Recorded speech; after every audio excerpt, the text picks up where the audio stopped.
Halo, Halo, halo, Kak. ada pertanyaan mengenai 3R dan 5C?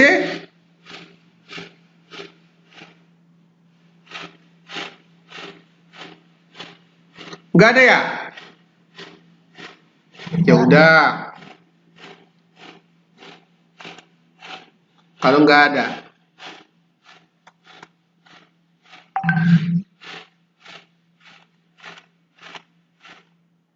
Baik, kita lanjut. Sekarang kita akan teruskan bagaimana dengan penilaian kuantitatif. Berarti ini perlu perhitungan-perhitungan. Perusahaan ataupun negara akan mengeluarkan surat utang jangka panjang atau jangka pendek yang biasanya akan dirating oleh perusahaan perating. Di Indonesia ada namanya PT Pevindo. Ini di Amerika namanya Standard and Poor. Jadi di Indonesia namanya PT Pevindo. Itulah perusahaan yang merating apakah sebuah perusahaan itu mampu memenuhi kewajiban-kewajibannya. Rating tersebut menunjukkan tingkat risiko perusahaan. Melalui rating, maka calon investor diharapkan memiliki gambaran mengenai risiko perusahaan yang menerbitkan surat utang tersebut. Jadi dia misalnya mengeluarkan obligasi, obligasinya itu kategori apa perusahaannya, itu nanti menjadi dasar kita itu untuk mau membeli obligasi yang ditawarkan. Jadi di sini tabel klasifikasi ratingnya di Indonesia itu pertama yang terbaik itu adalah triple A. Ini instrumen hutang, jadi obligasinya itu risikonya sangat rendah. Tingkat pengembalian sangat baik. Perubahan pada kondisi keuangan, bisnis atau ekonomi tidak akan berpengaruh terhadap risiko investasi yang akan kita lakukan. Ada A2. Risiko instrumen hutang dengan risiko juga sangat rendah, tingkat pengembalian sangat baik, perubahan kondisi keuangan, bisnis dan ekonomi barangkali akan berpengaruh terhadap risiko investasi, tapi barangkali aja, tapi tidak terlalu besar. Jadi dia itu ada risiko yang lebih berat dibanding dengan A3. Kemudian ada A.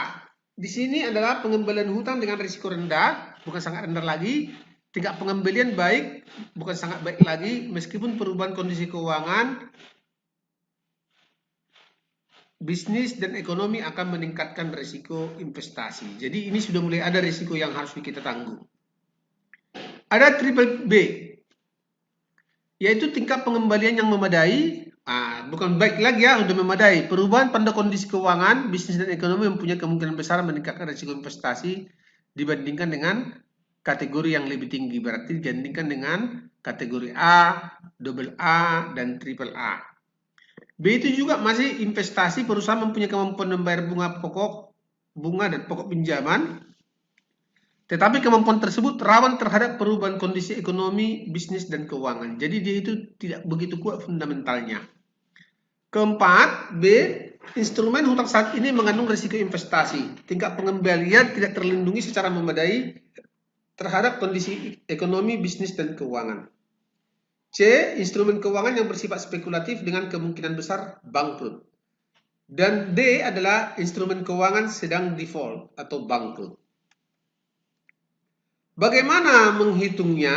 Di sini ada model scoring kredit, metode Raro, mortality rate, term structure, dan teori opsi. Sekarang kita akan hitung dengan metode scoring kredit. Pertama, kita lakukan dengan model diskriminan. Analisis ini untuk melihat apakah perusahaan memiliki kategori gagal bayar atau tidak gagal bayar. Ini sering digunakan metode yang terkenal adalah metode Altman Z-score. Nanti kita lihat seperti apa contohnya. Kemudian model probabilitas linear. Analisis ini menentukan angka yang mencerminkan seberapa besar risiko gagal bayar suatu perusahaan. Bagaimana dia gagal bayarnya. Sekarang kita diskusikan dulu model analisis diskriminan.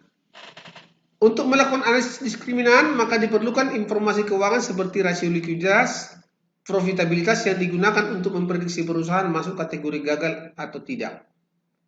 Tahapnya adalah dengan menggunakan variabel dependen sebagai variabel gagal bayar atau tidak, dan menggunakan rasio keuangan sebagai variabel independen. Nah, ini dilakukan oleh Altman J. Score. Ini juga kita pelajari di manajemen keuangan 2. Jadi dia di sini misalnya perusahaan yang gagal bayar itu perusahaan yang berhasil, ya, itu skornya 1. Yang gagal bayar adalah 0. Bisa seperti itu. Atau ada cara lain. Bagaimana sebuah perusahaan dikatakan akan gagal bayar? Pertama, jika total aset lebih kecil daripada total utang. Nah, berarti dia itu setiap perusahaan yang memiliki total aset lebih kecil daripada total utang, itu diperkirakan adalah perusahaan yang akan gagal bayar. Nah, atau current asset dikurang current liability itu atau working capitalnya itu negatif, itu juga bisa. Karena dia tidak bisa memenuhi kewajiban-kewajiban jangka pendeknya. Atau perusahaan yang memiliki nilai earning per share-nya itu negatif. Itu juga dikatakan perusahaan yang cenderung gagal bayar. Jadi ada beberapa metode, tapi yang paling tepat adalah kalau current asset dengan current liability kan itu terkait dengan kewajiban jangka pendek, tidak memperhitungkan aset. Tapi kalau kita menggunakan total aset lebih kecil daripada total kewajiban, itu memberi gambaran bahwa harta yang dimiliki lebih kecil daripada utang. Berarti dia akan cenderung gagal bayar. Makanya kita beri skornya itu misalnya 1, lainnya 0. Berarti sukses bayar. Nah, atau earning per share negatif. Nah, itu. Saya pernah meneliti tahun 2015 tentang hal ini. Sayang anak-anak sekarang nggak ada yang mau meneliti ini. Jadi, analisis kebangkrutan namanya. Disertasi tesis saya itu tentang analisis kebangkrutan. Kalau mau nanti satu orang mau meneliti itu, caranya adalah dengan menetapkan perusahaan yang EPS lebih kecil negatif atau perusahaan dengan working capital negatif, itu adalah perusahaan yang cenderung akan mengalami gagal bayar. Nanti kita akan mencari apa saja faktor-faktor yang mempengaruhi dengan analisis faktor. Mana yang paling dominan di sana, kita akan lihat. Kalau mau nanti bisa dibaca tesisnya, tapi sekarang lagi dipinjam oleh Bu Melani. Ya. Jadi di sini ada tiga tahap, menyusun klasifikasi kelompok bersifat mutual eksklusif yang saling bebas, ya, di mana setiap kelompok dibedakan sesuai dengan sebaran peluangnya, sesuai ciri-ciri. Jadi maksudnya di sini misalnya satu kelompok, misalnya dia itu adalah perusahaan yang gagal bayar, satu lagi adalah perusahaan yang tidak gagal bayar. Kalau Anda meneliti tentang hal ini, paling banyak itu yang gagal bayar itu terjadi di perusahaan yang pernah saya teliti, di perusahaan manufaktur. Di perusahaan apa? Bukan manufaktur, tekstil. Dia bagian dari manufaktur, tapi dia itu adalah perusahaan tekstil. Itu yang paling banyak mengalami gagal bayar. Hampir semua perusahaan tekstil di Indonesia pada tahun 2015 itu cenderung tidak mampu, total asetnya itu lebih kecil daripada total utang. Kemudian mengumpulkan data untuk pengamatan dalam kelompok. Jadi misalnya kelompok yang gagal bayar kita bikin, ini data-datanya. Kelompok yang tidak gagal bayar ini. Menurutkan kombinasi linear dari ciri-ciri tersebut dengan mendiskriminasikannya di antara kelompok paling baik. Nah, di sini dia. Hasilnya seperti ini. Ini adalah analisis diskriminan yang ditemukan oleh Edward Altman. Ya. Ini contohnya. Z sama dengan 1,2 X1 tambah 1,4 X2 tambah 3,3 X3 tambah 0,6 X4 tambah 1,0 X5. Ini khusus untuk perusahaan publik pemerintah, di mana X1 itu adalah rasio modal kerja dibagi total aset, kedua rasio laba ditahan dibagi dengan total aset, ketiga rasio EBIT dibagi total aset, keempat rasio nilai pasar saham dibagi dengan ini debt, ini dibagi debt utang, kelima dengan penjualan.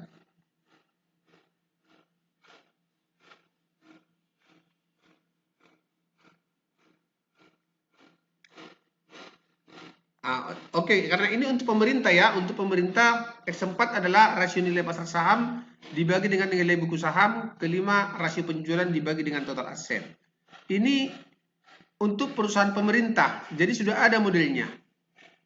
Jadi kalau Anda hitung ini nanti, kau masukkan nanti, berarti kamu bisa menentukan perusahaan-perusahaan mana saja yang berpeluang bangkrut, mana yang tidak. Tapi harus perusahaan-perusahaan pemerintah. Kalau kita kan berbicara swasta, inilah kalau swasta. Mirip dia, ini Altman model namanya untuk analisis kebangkrutan. Anda masukkan aja nanti ini, Anda masukkan, kemudian Anda hitung. Nanti, Z sama dengan 0,012x1 tambah 0,14x2 tambah 0,033x3 tambah 0,006x4 tambah 0,099x5. Di mana X1 itu adalah modal kerja, kedua laba ditahan dibagi total aset X2, X3-nya laba sebelum pajak dibagi total aset, keempat nilai pasar saham biasa dan saham preferen, kelima dibagi total utang, kelima penjualan dibagi dengan total aset. Ini untuk perusahaan non-publik, ini yang dilakukan, ya. Di sini ditambahkan adalah rasio nilai buku pasar saham preferen tambah biasa dibagi dengan total utang itu adalah X4. Sama saja sebenarnya. Tapi dia itu koefisiennya itu menjadi 0,717. 0,717 ini tadinya 0,012.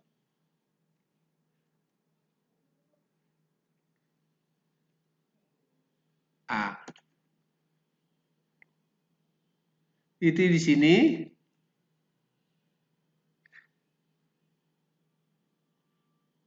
Digunakan di dalam kasus ini, tadinya di sini adalah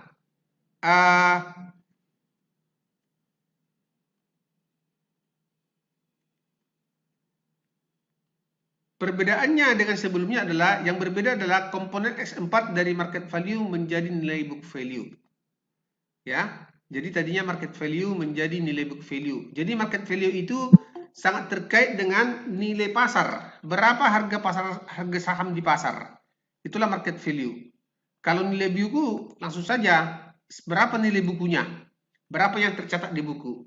Kalau nilai market itu sesuai dengan kondisi pasar yang terjadi. Z-score itu kriterianya adalah kalau dia itu kurang atau sama dengan 1,8 nilainya, dia itu adalah perusahaan yang very high probability of bankruptcy.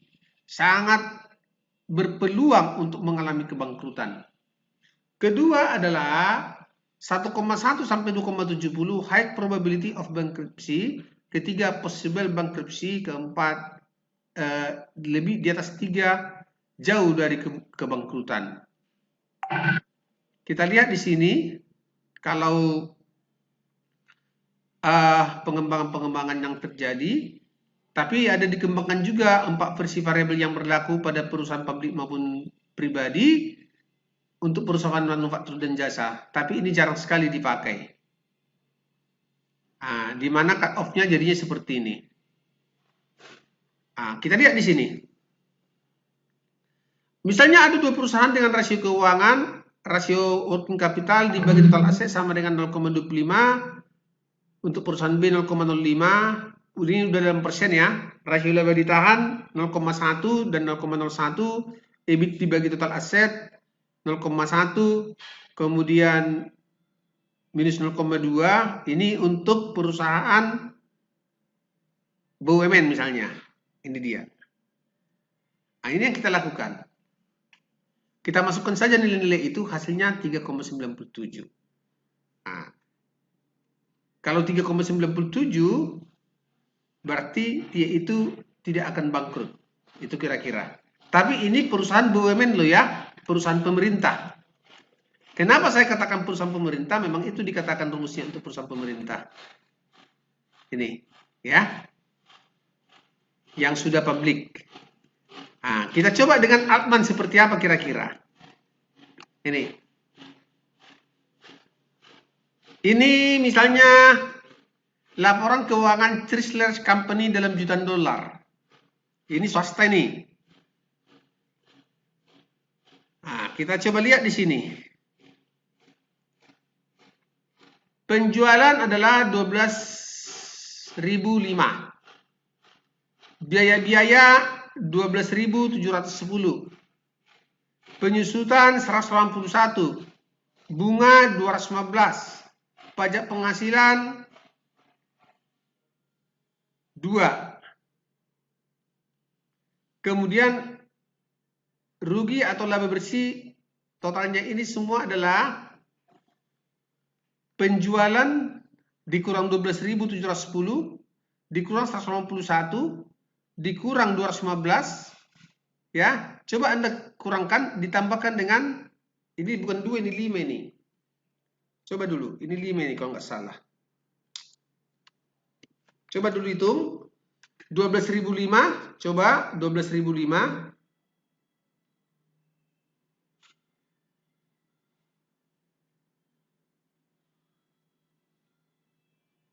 kurang 12.710 kurang 181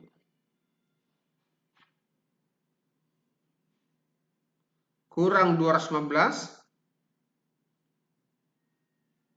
ya,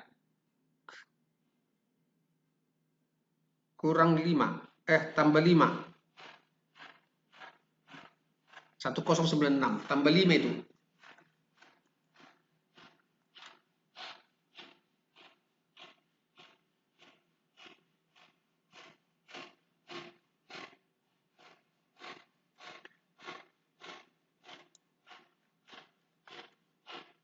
Nah, sekarang neracanya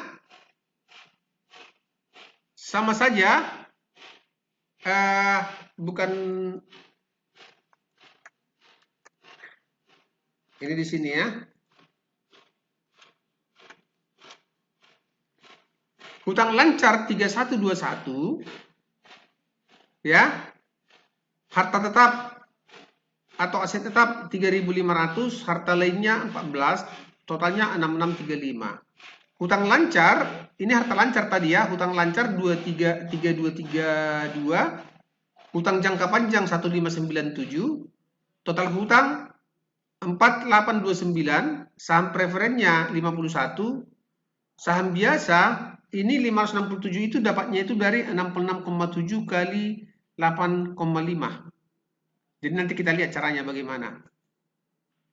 Ya, ini dapatnya 66,7 kali 8,5, kemudian model distor penuh, laba ditahan 496. Nah, sekarang apakah perusahaan ini berpotensi untuk bangkrut? Kita lihat di sini. Kita lihat di sini. Kita hitung X1-nya. X1-nya itu adalah working capital. Working capital dibagi dengan total aset.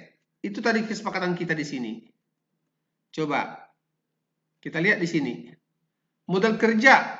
Berarti modal kerjanya adalah jumlah aset lancar dikurang kewajiban lancar dibagi dengan total aset. Kemudian nanti kita akan menghitung laba ditahan dibagi total aset. Kemudian yang ini ya, yang sorry, bukan yang itu. Kemudian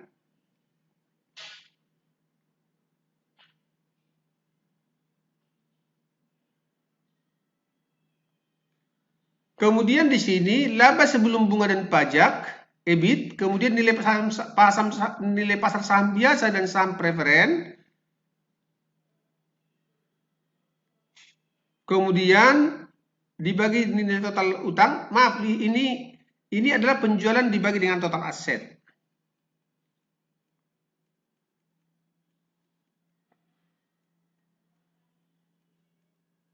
Nah, kita hitung di sini. Nah,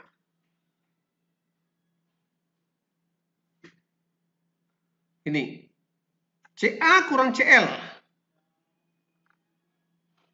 Berarti kan 3121 dikurang 3232.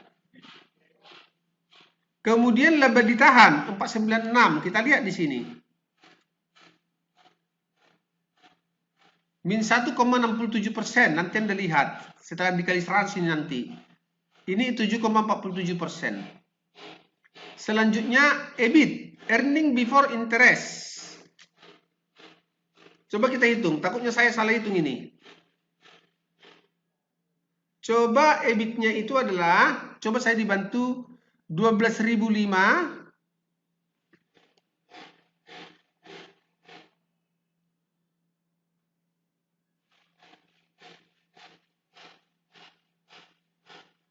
Halo?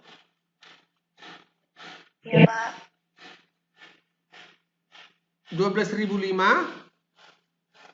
dikurang 12.710 berapa? Minus 705. Dikurang 215. Sorry. Dikurang 181. Kurang 181. Minus 886. Ditambah 5. Minus 881. Ah, ini 881 ini, sorry. Dibagi 6635. Dibagi total aset. Bagi 6635. 0,132. 0,133, Pak. 3 berapa? 0,1327. 32 ya. 8. Ini aja ya. Kali 100. Dikali 100.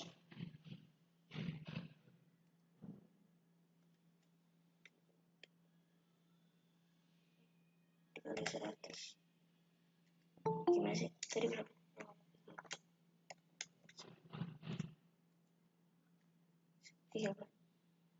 Berapa?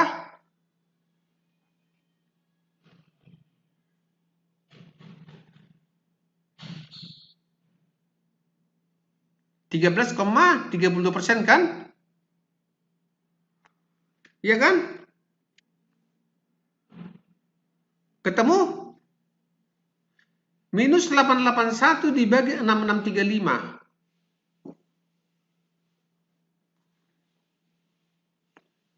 So, karena dia persen harus dikali 100.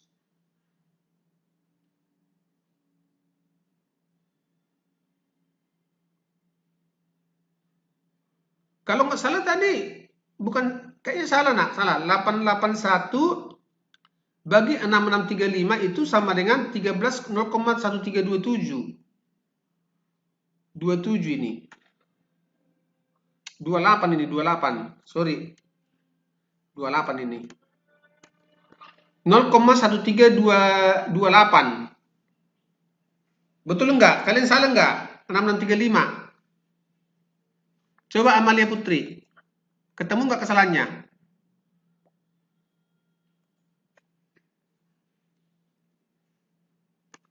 Oke. Kita lanjut. X4 nilai pasar modal sendiri. Jadi di sini kenapa tidak kita gunakan saham preferen di sini? Ini harusnya ditambah saham preferen. Sorry, ini tambah 51 ini. Harusnya tambah 51. Tambah 51. Sorry. Ini tambahkan dengan 51. Karena dan saham preferen katanya ya, tambah 51. Hasilnya 567 tambah 51 berapa?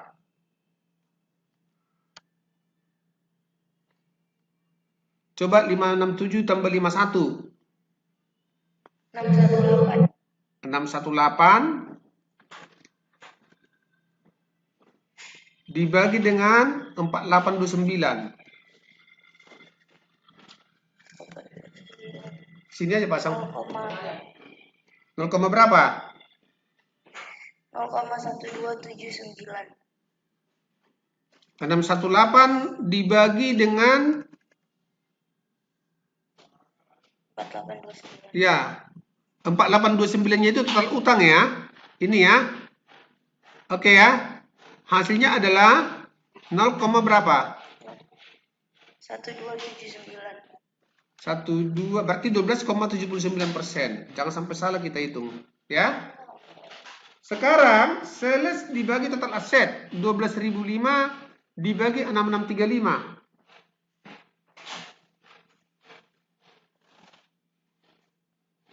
1,8. Oke. Nah, sekarang kita masukkan nilai-nilai itu ke sini. 1,67 tambah 7,47 minus ya, tambah 13,28 tambah 12,79.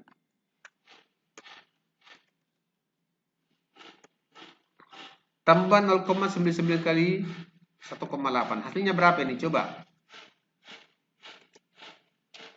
Coba dicari hasilnya berapa?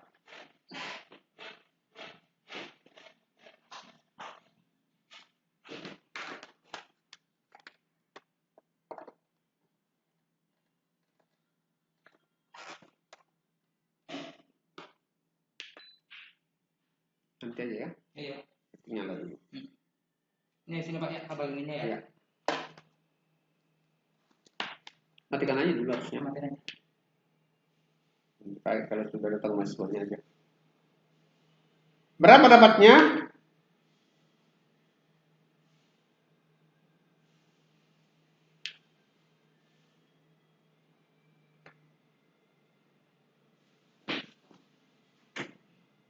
Halo, berapa?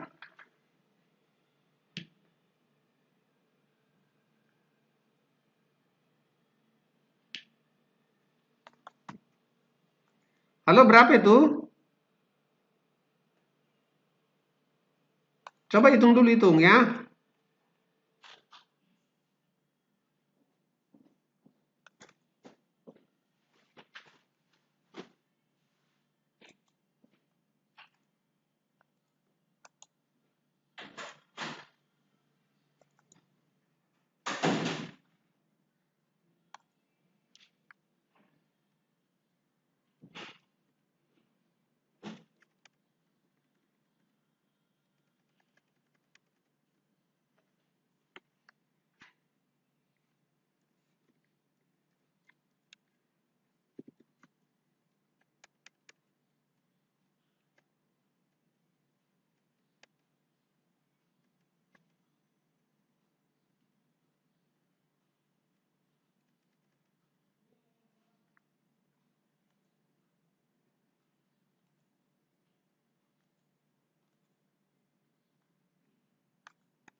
Dapat? Halo? Dapatkah?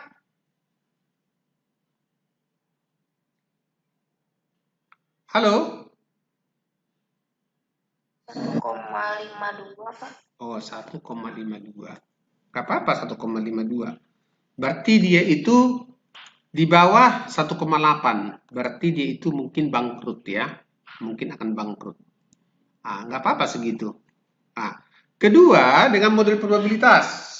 Ini gampang aja. Kita hitung di sini X1 adalah model kerja dibagi total aset. Ya. X2-nya EBIT dibagi total aset.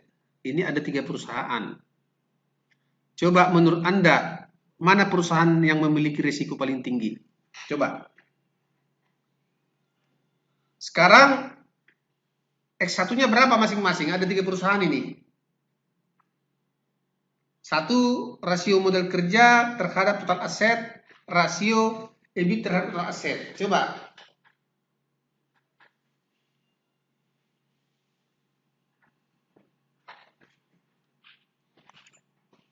Oke, kita lihat di sini ya. Saya coba lihat dulu ya.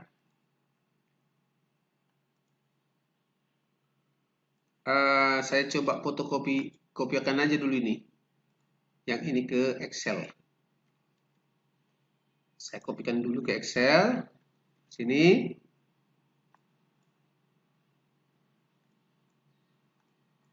Harusnya sih yang B sih paling berisiko, tapi nanti kita lihat ya. Karena dia EBIT-nya saja sudah negatif misalnya ya.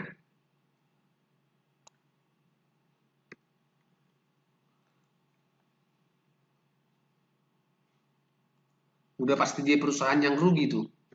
Tapi nanti kita lihat di sini. Berarti dia di sini X1-nya sama dengan 40 per 100 ya. Kita kali ya. 40 per 100 kali 100. Nah, kita bikin dulu angkanya 2 lah. 40%. Di sini adalah 40 juga.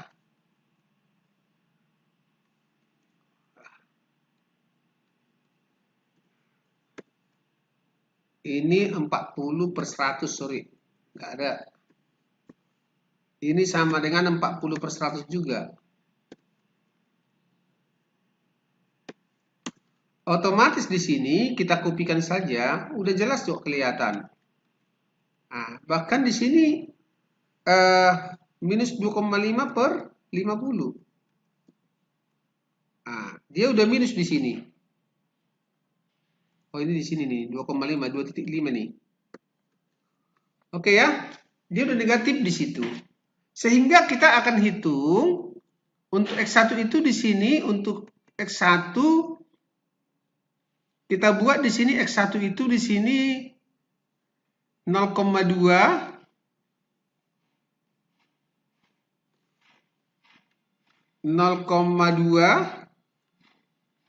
di sini 1,3.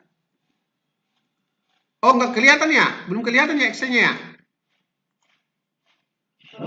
Oke, sorry. Baru sadar saya. Nah, kita buat jadi seperti ini soalnya itu. Kita lihat di sini ya. Kita lihat. Saya pindahkan dia ke Excel. Oke ya, saya pindahkan dia ke Excel. Jadi saya buat di sini, saya coba perkecil hurufnya itu jadi 16. Ini 0,5. Oke ya, masing-masing koefisien X1-nya ya. Nah, X1 nanti kan bisa kita temukan di sini. Nah, kita lihat nanti di sini. Z-nya ya. Z-nya lah kita hitung di sini, Z-nya. Pertama kita hitung modal kerja, udah kelihatan Excel-nya? Sudah kelihatan ke Excel-nya? Halo? Oke, udah. Karena dia sudah kelihatan, kita hitung di sini. Berarti dia 40 per 100. Itu X1-nya. Kedua di sini adalah EBIT per 100. Nah, hal yang sama kita lakukan dengan di sini. Ya, kita lakukan dia di sini. Nah, kita hitunglah Z-nya. Berarti kan Z-nya itu adalah 0,2 tambah 1,3 kali X1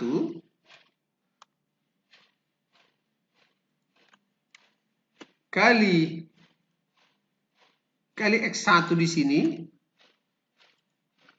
ditambah 0,5 kali X2. Nah, itulah dia 0,92. Nah, tapi kalau kita hitung, dia itu kita buat dalam persen saja dah, biar bisa kelihatan. kali 100 kali 100 ya. Nah, di sini kita hitung juga dia. Otomatis yang paling, kalau kita bikin dia itu di sini dalam bentuk perhitungan seperti ini, yang paling berpotensi untuk bangkrut itu adalah yang B. Yang paling berpotensi untuk tidak bangkrut adalah yang C. Karena dia memiliki nilai yang jauh lebih baik dibanding kedua perusahaan yang lain. Dari situ bisa kelihatan dia. Jadi nggak sulit kok. Jadi tinggal kita masukkan seperti ini besarnya, kita masukkan ke sini, kita masukkan ke sini. Ya. Jadi kita hanya bisa melihat dari sisi potensi bahwa dia itu akan bangkrut atau enggak. Karena kriterianya tidak ada dikatakan untuk probabilitas linear di sini seperti yang lain. Tapi yang mana berisiko paling tinggi, itulah dengan model probabilitas linear. Yang ketiga adalah dengan model RAROC, Risk Adjusted on Capital. Ini nggak terlalu sulit ini. Anda hanya diminta menghitung. Saya coba masukkan dulu ya. Informasi-informasi yang diberikan. RAROC adalah membandingkan tingkat keuntungan dengan model yang berisiko. Model yang terkena dampak jika debitur mengalami gagal bayar. Argumen RAROC adalah jika terjadi kerugian, maka akan dibebankan kepada modal sehingga perusahaan akan menghapus sebagian modalnya sebagai akibat dari kerugian. Ini juga nggak akan keluar di ujian yang aman nanti. Jadi suatu bank sedang mengevaluasi portofolio kredit 1 miliar, bunga bank 9% per tahun. Modal ekonomi untuk kredit diperkirakan 7,5%. Jadi modal, karena sesuai dengan model yang berisiko, capital at risk, ya kan? Dari nominal pinjaman. Misalkan dana untuk pinjaman itu diperoleh dari deposito berjangka 6%. Jadi dia juga meminjam dari orang lain. Dana tersebut ditambahkan sebagai modal yang diinvestasikan pada obligasi pemerintah dengan tingkat bunga 6,5%. Uangnya sekitar 4,9 juta lah. Dari hasil yang diinvestasikan kepada dana pemerintah.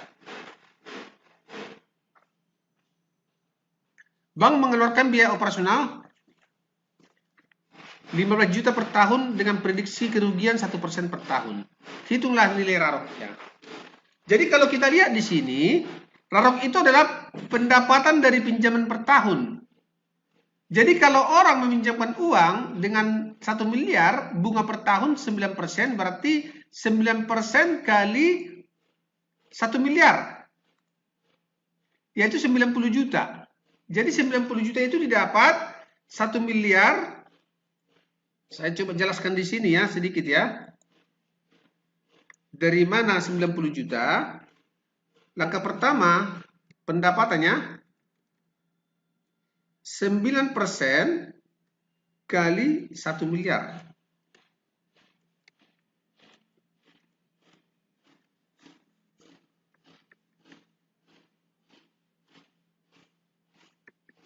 Sama dengan 90 juta.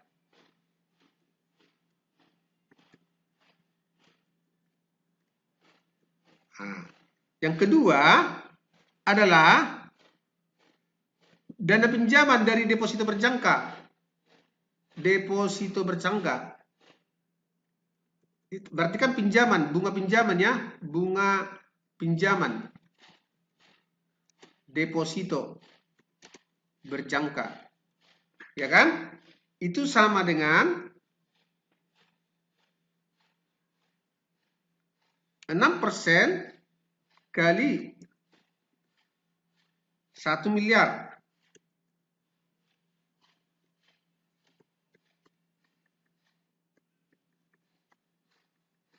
Sama dengan 60 juta dolar ya.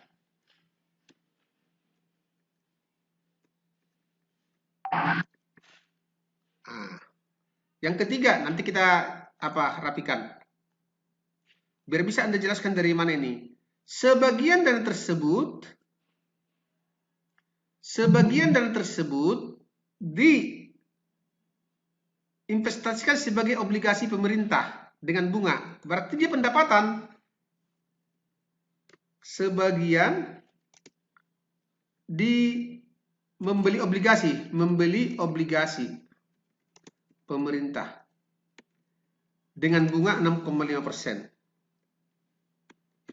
Tapi setelah dihitung-hitung, besarannya nggak diketahui di situ. Nanti bisa kita cari kok sebenarnya berapakah yang diobligasikan, ya. Tapi totalnya adalah, jadi jawabnya nanti 6,5% kali nanti akan ada kali X itu sama dengan 4,9 juta. Berarti yang didepositikan berapa? Bisa kita hitung. Berarti S 4,9 juta.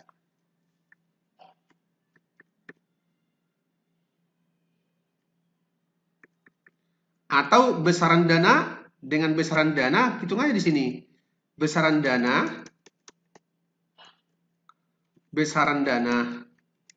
yang beli obligasi adalah, kita hitung, sama dengan X kali 6,5 sama 4,9, berarti di sini adalah, bertahu Anda berapa yang diobligasikan, yaitu S 4.900.000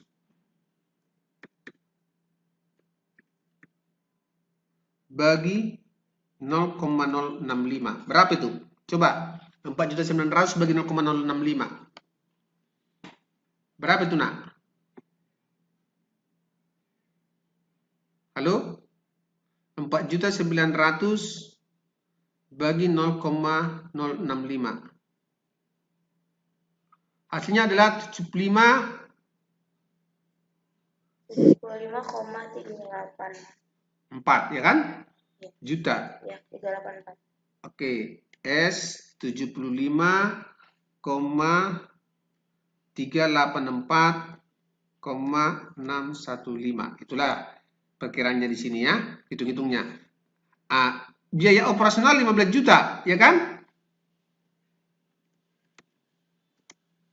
Operasional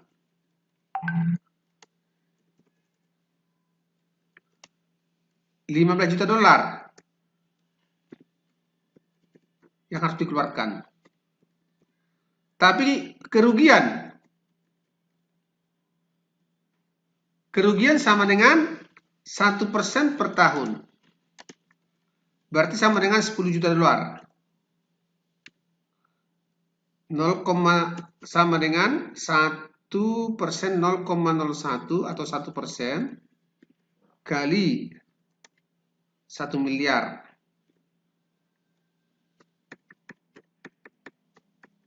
Sama dengan $10 juta. Paham ya? Sampai di situ bisa ya? Saya kurangi dulu ini biar bisa kelihatan yang lain. Oke.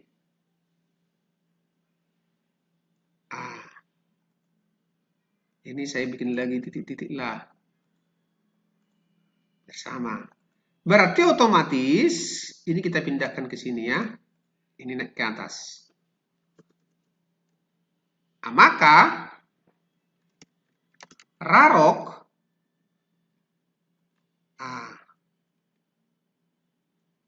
kita lihat dulu modal ekonomi tadi ya. Modal ekonomi sama dengan 7,5% kali S 1 miliar. Sama dengan S 75 juta. Dia menjadi seperti ini, Nak, raroknya. Kenapa raroknya seperti ini? Karena rarok itu adalah, dikatakan di sini adalah pendapatan dari pinjaman per tahun. Berapa sebenarnya pendapatannya? 90. Dia dapat bunga dari obligasi 4,5%, 4,9 juta. Tapi dia harus mengeluarkan bunga 60 juta ditambah dengan bunga 15 juta adalah operasional dan 10 juta untuk kerugian. Ini ditotalkan dengan 75. Model ekonomi kredit diperkirakan 7,5%. Sehingga RAROC-nya adalah 13,2. Karena ini masih di atas keuntungan minimal 9%, maka dikatakan perusahaan tidak mengalami risiko kerugian. Ya, dia tidak mengalami berdasarkan perhitungan-perhitungan yang ada di sini. Paham ya? Halo? Paham ya? Nanti ini saya share lagi nih, ya. Namanya revisi, nanti kita bikin. Oke, kita hitung. Mortality rate. Mortality rate itu menghitung persentase kebangkrutan untuk setiap rating perusahaan untuk setiap kelas tertentu. Untuk rating perusahaan yang lebih rendah, maka kemungkinan default akan meningkat karena risiko marginal yang dihadapi akan diakumulasi. Ini sudah kualitatif ini. Semakin rendah rating obligasi, maka defaultnya akan semakin tinggi. Ada namanya time struktur, yaitu kurva hasil atau kurva yang menunjukkan hubungan antara jangka waktu dengan hasil dari obligasi. Ini dia. Biasanya obligasi perusahaan itu lebih tinggi bunganya daripada obligasi pemerintah. Kenapa? Risiko yang dihadapi di obligasi perusahaan itu lebih tinggi dan kepercayaan masyarakat juga lebih rendah. Kalau pemerintah biasanya risikonya lebih rendah, mau tidak mau, dan kepercayaan tinggi, dia mengakibatkan bunganya lebih kecil. Ini normatif kok ini. Strukturnya nih. Ini obligasi perusahaan BUMS, ini BUMN. Itu mau tidak mau. Sebesar-besarnya Astra, pasti lebih percaya Anda kepada Bank Mandiri. Ya. Itu. Atau sebesar-besarnya BCA, pasti lebih percaya Anda kepada Bank Mandiri ataupun BRI. Ada teori opsi. Opsi call adalah hak untuk membeli aset dengan harga tertentu pada periode tertentu. Ini mirip dengan membeli saham ini. Opsi put adalah hak untuk menjual aset dengan harga tertentu pada periode tertentu. Teori opsi digunakan untuk menganalisis risiko kredit, di mana pemegang saham bisa digambarkan sebagai pihak yang membeli opsi dan pemberi hutang bisa digambarkan sebagai pihak opsi. Ini hanya sekedar ilustrasinya. Misalkan kreditur memberi pinjaman kepada perusahaan dengan nilai 100 juta. Jika nilai perusahaan di atas 100 juta, maka pemegang saham berhak atas sisa nilai perusahaan 150 juta. Pemegang saham harus membayar hutangnya lebih dahulu sebesar 100 juta. Dia hanya menerima 150. Ini namanya nendang ini. Ini nendang ya. Jadi saya pernah membuat ini di koperasinya. Di koperasi saya pernah minjem di koperasi 10 juta. Pada saat pinjaman saya itu sisanya itu 3 juta, saya nendang. Saya pinjam lagi 10 juta, tapi yang saya terima itu adalah 6 juta. Ya, tadi coba saya ulangi ya. Saya pinjam uang di koperasi 10 juta. Waktu pinjaman saya itu tersisa 4 juta, saya pinjam lagi 10 juta. Yang saya terima adalah 6 juta. 4 juta untuk membayar pinjaman dan bunga saya selama ini. Nah, itu yang tersisa. Tapi coba kalau kita misalnya meminjam uang ke bank dengan kekayaan dengan 100 juta. Jika nilai perusahaan kita itu di bawah 100 juta, maka pemegang saham akan kehilangan kekayaannya karena diambil oleh kreditur. Ya, menjadikan seperti ini. Nah, inilah kira-kira risiko kredit yang akan terjadi apabila kita tidak amati dengan tidak kelola dengan baik. Ya, sampai di situ ada pertanyaan? Sampai di situ ada pertanyaan? Saya bikin di sini revisi ya, materi revisi. Termasuk kesalahan-kesalahan pengetikan nanti biar ada, karena banyak kesalahan pengetikan ini.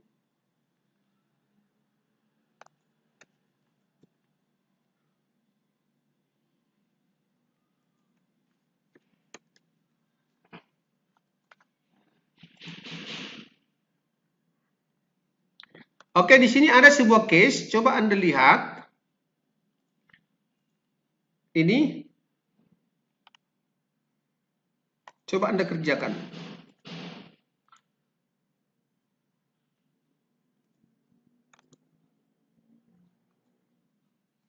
Ini ya, coba Anda kerjakan.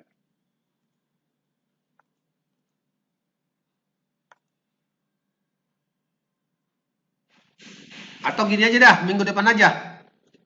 Ya, minggu depan saja. Saya rasa hari ini cukup. Minggu depan kita masih ada pertemuan.